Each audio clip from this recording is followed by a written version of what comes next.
Mr. Secretary, thank you very much for talking to the Voice of America Persian. Delighted. Thank you. If I may, I would like to start with the UN Security Council today. There was a vote and they passed a resolution on the Iran nuclear deal. Does this vote mean that Iran has stopped being a pariah state in the eyes of the international community?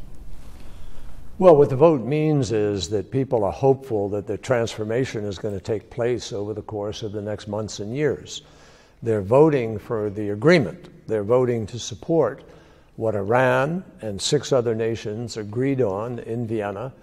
And I think it's an expression of confidence in that agreement, and it's an expression of hope for the future, for Iran, for the rest of the world.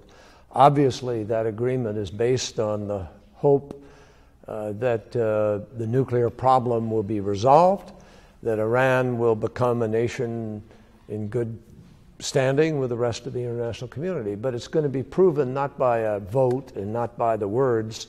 It's going to be proven by the actions over the course of the next implementation of the agreement. Mr. Secretary, you mentioned that there will be some transformation. When the deal was announced last week, inside Iran, people came out to the streets. They poured into the streets. They wanted to show their joy. They were celebrating. Do you think it was too early, considering that the U.S. Congress has to review the deal? And also inside Iran, Iran's Supreme National Security Council has to approve it, and also the Majlis. Well, no, I don't think it's ever too early for people to express their feelings and to be heard about how they feel about an agreement. Maybe that will have some impact on other people looking at this, and they'll understand how the people of Iran feel about it. So I hope it's a message that's a positive one, but I wouldn't say it's too early. I hope that Congress will see the possibilities of this, and that the Supreme Council will see the possibilities. You negotiated the deal as an exclusively nuclear issue. You did not get into other issues. Yet Iranians have high expectations from this deal, and they are hoping and they're expecting that their economy will change, their lifestyle will change, their everyday life will change. Are you concerned that those people with such high expectations would be disappointed? No, I think that if the deal goes through and is fully implemented, the people of Iran are going to see an improved standard of living. They'll see sanctions lifted off of them that have prevented commerce, trade, travel, investment, all these other things. So a lot of good things can happen if this deal is fully implemented. And what would you say to those who are hoping and who are expecting that this deal would help support the people who are for democratic reforms? It doesn't seem that the gates of the Evin prison are going to be opening anytime soon. Well, this deal, as we said before, if we had chosen any number of issues between Iran and the world community, or between the United States and Iran, we'd have been negotiating for 10 years and never gotten anywhere. And we didn't have that kind of time because of the nuclear issue and where the progress was. We needed to negotiate exclusively on nuclear. And as it is, that took 4 years. So it was very complicated, a very difficult issue. And I think that obviously the United States of America will never stop believing in democracy and in people's rights, human rights, and always stand for that. But this deal needed to get the nuclear issue off the table because we were threatened with the possibility of a nuclear arms race in the entire region. And nobody benefits from that. So we took a priority, we focused on the priority, we eliminated the potential of conflict over the nuclear weapons, providing it is accepted by Congress, accepted by the Majlis, and implemented. If that happens, I think the world will be a safer place. You mentioned, sir, that it was complicated and there are many complex steps that need to be implemented. Now, the process is going to be long, and some people inside Iran are concerned that because of this process, the United States is not going to be too hard on Iran as far as human rights issues are concerned, or the issue of the 4 Americans who are wrongfully imprisoned. We will never, ever stop, first of all, raising the issue of the Americans who are held, but also standing up for people's rights. That's who we are in our country. But we also have to deal with other issues simultaneously. I mean, unfortunately, in the world of diplomacy and foreign affairs, you don't have the luxury of just focusing on one issue and saying, this is the most important thing, we're not going to do anything else. You can't ignore what's happening in Syria. You can't ignore what's happening in Iraq, or what's happening in Yemen, or what's happening in Egypt, or in the Sinai, or, all of these issues compound themselves. And so we involved in public life and in diplomacy in today's world have a very complicated mosaic that we're trying to put together, bring the pieces together. It's not easy. And in the end, it will be, those issues will be resolved through agreements like the one that we reached with Iran. But we have to fight for it. Sir, if I may, I want to turn to Congress. You will be on Capitol Hill this week, and you will be facing bipartisan skeptics from Congress. Okay. They seem to remain unconvinced. What is your battle plan, sir, and are you going to bring anything new, any new arguments, so you can defend the deal? Well, I'm going to tell the truth about the deal. There are many people who, frankly, some of them had opposed it before they even read it. I mean, many of them admitted they hadn't read the deal when they started opposing it. Some people just oppose the idea of doing a deal with Iran.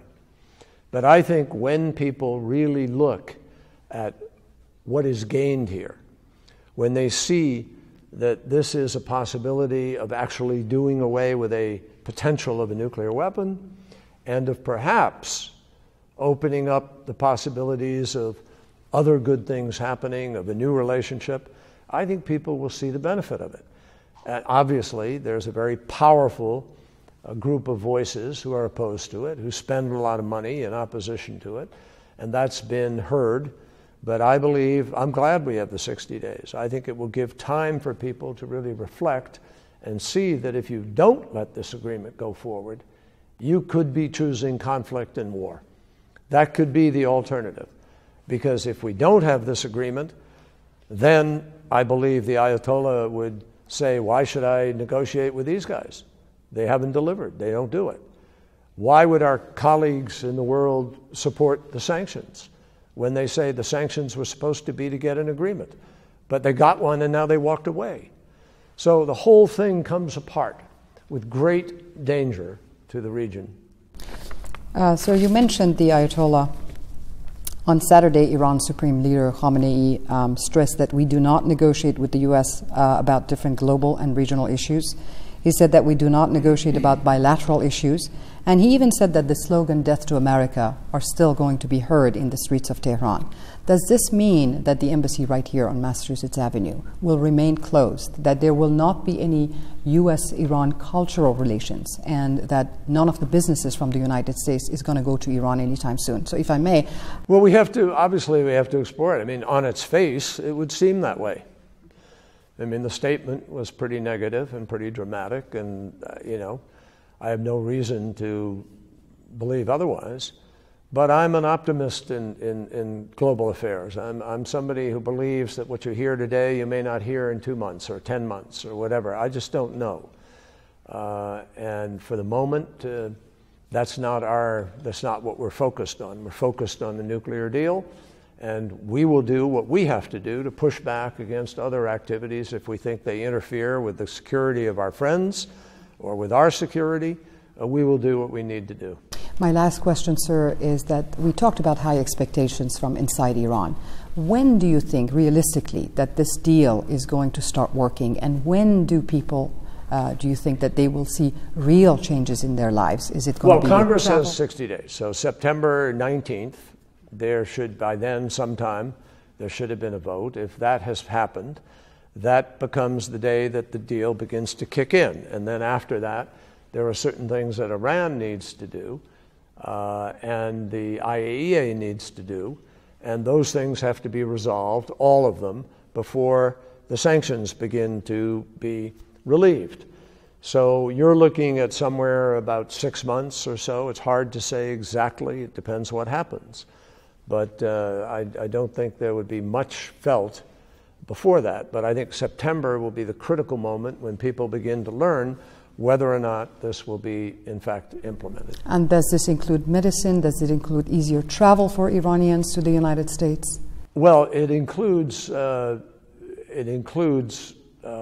potential of travel, but what it includes immediately is the lifting of specific sanctions on finance, on banking, on the movement of goods. Foodstuffs will be allowed to be sold from Iran, pistachios, carpets, other foodstuffs. I mean, those things will be able to be sold. So it's opening up some things, but not everything yet. The primary embargo still remains in place. So the long-term trajectory is positive between the United States and Iran. The long-term trajectory has the possibility of being positive, providing Congress passes this and providing the Majlis and the National Security Council accepts this and we implement it. If we implement this, then we are on a path to perhaps opening up a set of opportunities. If it is not implemented, we're going to have a lot of problems and perhaps even the possibility of conflict, and I find that very tragic, and I hope that we will succeed in persuading people why this agreement actually prevents conflict, provides for security for the region, and will prevent the acquisition of a nuclear weapon. Mr. Secretary, thank you very much for accepting to do this interview with us. My pleasure. Thank you, sir.